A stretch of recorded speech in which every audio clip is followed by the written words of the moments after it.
ఎందుకు పనికిరాని చవటవురా నువ్వు. జీవితంలో ఏ కష్టాన్ని ఎదుర్కోలేదు. మన బాబు తాత మన కోసం 10 పైసలు కూడా సంపాదించి పెట్టలేదు.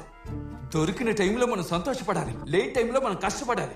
అదేనా లైఫ్ అంటే. హాయ్ ఫ్రెండ్స్, ఇప్పుడు మనం చూసిన క్లిప్ ఏదైతే ఉందో దీన్ని మీరు ఇన్స్టాగ్రామ్ రీల్స్ లో కావచ్చు, లేకపోతే యూట్యూబ్ షార్ట్స్ లో కావచ్చు చూసి తెగ మోటివేట్ అయ్యి ఉంటారు. అసలు ఎంతకి ఇది ఏ సినిమానో తెలుసా? PONMAN, పాన్ మ్యాన్ అనమాట. తెలుగులో చెప్పాలంటే బంగారు మనిషి అని అర్థం. యాక్చువల్ గా ఇది మన Malayalam cinema dubbing. Hot star లో అయితే ఉంటది, ఎవరైనా చూడకపోతే చూడండి. అసలు ఈ సినిమా ఎందుకు చూడాలంటే, అంటే ఈ సినిమా చూస్తున్నంత సేపు మీకు ఏదో గూస్ బంప్స్ వచ్చేస్తాం, లేకపోతే విరగబడి నవ్వేయటం, లేకపోతే అదేంటి టన్నులు కొద్ది ఎంటర్టైన్మెంట్ వచ్చేయటం, ఇలాంటివి ఏమి జరగవు. కానీ ఒక మంచి సినిమా చూస్తున్న ఫీలింగ్ అయితే వస్తుంది. ఇంకా మెయిన్ గా ఈ సినిమాలో హీరో క్యారెక్టర్ ఏదైతే ఉందో, క్యారెక్టర్ పేరు అజేష్ అనమాట. ఆ క్యారెక్టర్ ప్రతి ఒక్కరిని కూడా ఇన్స్పైర్ చేస్తుంది. ఆ క్యారెక్టర్ ఉన్న స్టబర్నెస్ కావచ్చు, పట్టుదల కావచ్చు, లేకపోతే అతనికి ఎదురైన పరిస్థితులకి ఆయన రియాక్ట్ అయ్యే విధానం కావచ్చు. ఇంకా ఒక సీన్ లో అజేష్ క్యారెక్టర్ అయితే పొడుస్తాడు ఒకడు. ఆ పొడిచిన తర్వాత కూడా ఆ క్యారెక్టర్ చెప్పే డైలాగ్స్ కావచ్చు, ఆ క్యారెక్టర్ యొక్క హావభావాలు కావచ్చు, నిజంగా చాలా అంటే చాలా బాగుంటాయి. కేవలం అజేష్ క్యారెక్టర్ కోసం అయితే మీరైతే సినిమా చూడండి, మీకైతే ఖచ్చితంగా నచ్చిద్ది. సమ్మర్ లో ఒక మధ్యాహ్నం అయితే కూర్చోండి, 2 3 సాయంత్రం లోపు సినిమా అయితే అయిపోద్ది. ఒక మంచి సినిమా చూసిన ఫీలింగ్ అయితే వస్తుంది. ఇంతగా మనం సినిమా స్టోరీలో గనక వెళ్తే స్టార్టింగే కొల్లం అనే ఒక విలేజ్ అయితే ఎస్టాబ్లిష్ చేస్తూ ఒక పాట అయితే వస్తే, పాట అయితే బాగోదు కానీ కొల్లం విలేజ్ అయితే బాగుంటుంది. ఒకసారి అయితే చూడండి. ఆ కొల్లం విలేజ్ లో బ్రూనో అనే ఒక వ్యక్తి అయితే ఉంటాడు. బ్రూనోకి రాజకీయాలంటే పిచ్చి, అలాగే తన పార్టీ అంటే మహా పిచ్చి.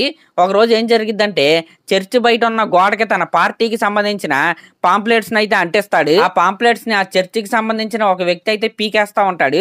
ఆ విషయం తెలుసుకుని బ్రూనో అయితే అక్కడికైతే వస్తాడు. వచ్చి ఆ పీకుతున్న వ్యక్తిని అయితే ఎర్రకొట్టి అవతల పడేస్తాడు. అతన్ని కొట్టిన తర్వాత చర్చి వాళ్ళు కూడా సారీ చెప్పమని అయితే పిలుస్తారు. కానీ బ్రూనో అయితే చాలా పొగరగా సారీ అయితే చెప్పడు. ఈ విషయం అలా అందరికీ పాకి పార్టీ వాళ్ళకి కూడా తెలిసిద్ది. దాని తర్వాత బ్రూనోనైతే పార్టీ నుంచి అయితే సస్పెండ్ చేస్తారు. ఇంకా కొన్ని రోజులు ఎవరికి కనపడకుండా వేరే చోటకైతే వెళ్ళిపోమని పార్టీలోని ఒక వ్యక్తి అయితే చెప్తాడు. బ్రూనో కూడా అలాగే వెళ్ళిపోతాడు. ఈ లోపు ఏం జరిగిద్దంటే, బ్రూనో వాళ్ళ అమ్మ బ్రూనో చెల్లెలైన స్టెఫీకి అయితే పెళ్లి సంబంధం అయితే ఖాయం చేసుకుంటది. ఇక్కడ పెళ్లి సంబంధం ఎలా ఖాయం చేసుకుంటది అంటే, పెళ్లి కొడుకు వాళ్ళు వరకట్నంగా 25 సవరాల బంగారాన్ని అయితే అడుగుతారు. దానికి ఒప్పుకునే స్టెఫీ వాళ్ళ అమ్మ సంబంధాన్ని అయితే ఖాయం అయితే చేసుకుంటది. ఇప్పుడు బ్రూనోకి వచ్చిన అతిపెద్ద టాస్క్ ఏంటంటే, ఇప్పుడు ఆ 25 సవరాల బంగారాన్ని మనోడైతే సంపాదించాలి. మనోడు మామూలుగాని ఏ పని చేయడు. ఇది పెద్ద టాస్కే అనమాట మన బ్రూనోకి. కానీ ఇందాక పార్టీ వాళ్ళు అయితే చెప్పారని ఒక చోటకైతే వెళ్ళాడు కదా, అక్కడ ఒక 2 ఫ్రెండ్స్ అయితే మన బ్రూనోకి అయితే తగులుతారు. అప్పుడు బ్రూనో తనకున్న ప్రాబ్లం ఏంటో ఆ ఫ్రెండ్స్ కి అయితే చెప్తారు. అప్పుడు ఆ ప్రాబ్లం ని క్లియర్ చేయడానికి ఆ ఫ్రెండ్స్ ఉన్నారు కదా రూమ్ లో, వాళ్ళు వేరొకరికైతే ఫోన్ చేస్తారు. అలా ఫోన్ చేసిన తర్వాత వీళ్ళ ప్రాబ్లం కి ఒక సొల్యూషన్ అయితే దొరికిద్ది. ఆ సొల్యూషన్ ఏంటంటే, కొన్ని గోల్డ్ కంపెనీస్ అయితే ఉంటాయి, అంటే ఫైనాన్స్ కంపెనీ లాంటివి అయితే కొన్ని అయితే ఉంటాయి. వాళ్ళు ఏం చేస్తారంటే, ఇలా గోల్డ్ కొనుక్కోలేని వాళ్ళు అయితే ఉంటారు కదా, వాళ్ళకి ఈ కంపెనీ వాళ్ళే గోల్డ్ అయితే కొని అయితే ఇచ్చేస్తారు. దాన్ని వీళ్ళు ఎలా రికవర్ చేసుకుంటారంటే, పెళ్లికి చదివింపులు పెడతారు కదా, పెళ్లి అయిన తర్వాత ఆ చదివింపులు వచ్చిన డబ్బులు మొత్తం కూడా వీళ్ళైతే తీసుకుంటారు. అలా ఆ డీల్ మాట్లాడడానికి వీళ్ళ దగ్గరికి ఒక ఏజెంట్ అయితే వస్తాడు. ఆ ఏజెంట్ పేరే అజేష్ అనమాట. ఈ సినిమాలో హీరో కూడా ఆయనే. అలా సేమ్ అదే అగ్రిమెంట్ మీద బ్రూనో వాళ్ళ చెల్లైన స్టెఫీకి మన అజేష్, మన హీరో ఉన్నాడు కదా, 25 సవరాల బంగారం అయితే ఇస్తాడు. అలా అన్ని అనుకున్నట్టే జరుగుతూ ఉంటాయి. కానీ పెళ్లికి అనుకున్నంత మంది అయితే రారు. ఎందుకంటే ఆల్రెడీ చర్చి వాళ్ళతో మన బ్రూనో అయితే గొడవ పెట్టుకున్నాడు.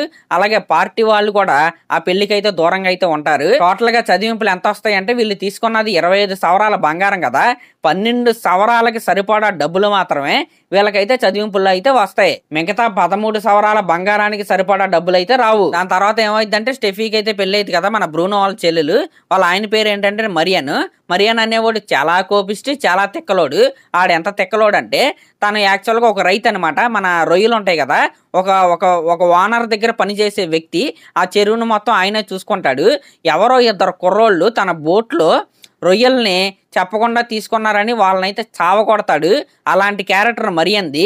అందులోనూ మరియన్ ఉండే ఊరు ఏదైతే ఉందో అది ఒక ద్వీపం లాంటిది అనమాట. చుట్టూరు రోడ్డు కనెక్షన్ కూడా ఉండదు, చుట్టూ వాటరే ఉంటాయి. ఇంకా పెళ్ళైన తర్వాత స్టెఫీ ఒంటి మీద ఉన్న బంగారాన్ని తీసుకోవడానికి మన అజేష్ అయితే ట్రై చేస్తాడు, కానీ అదైతే కుదరదు. మన స్టెఫీ అయితే వాళ్ళ ఆయన మరియన్ తో కలిసి వాళ్ళ ఊరైతే వెళ్ళిపోద్ది. ఇక దాని తర్వాత మన హీరో అజేష్ ఆ ప్రమాదకరమైన ఊరెళ్ళి ఆ మరియన్ని దాటుకుని ఆ బంగారాన్ని ఎలా రికవర్ చేసుకున్నాడు అనేది ఈ సినిమా కథ. ఇదనమాట మ్యాటర్. చాలా సింపుల్ గా ఉంది కదా. సినిమా కూడా అలాగే సింపుల్ గా అయితే ఉంటది, కానీ బాగుంటది. నేను ముందే చెప్పా కదా, ఈ సినిమాలో అదిరిపోయే గూస్ బంప్స్ వచ్చే మూమెంట్స్ లేకపోతే ఊగిపోయే సీన్లు అయితే ఉండవు.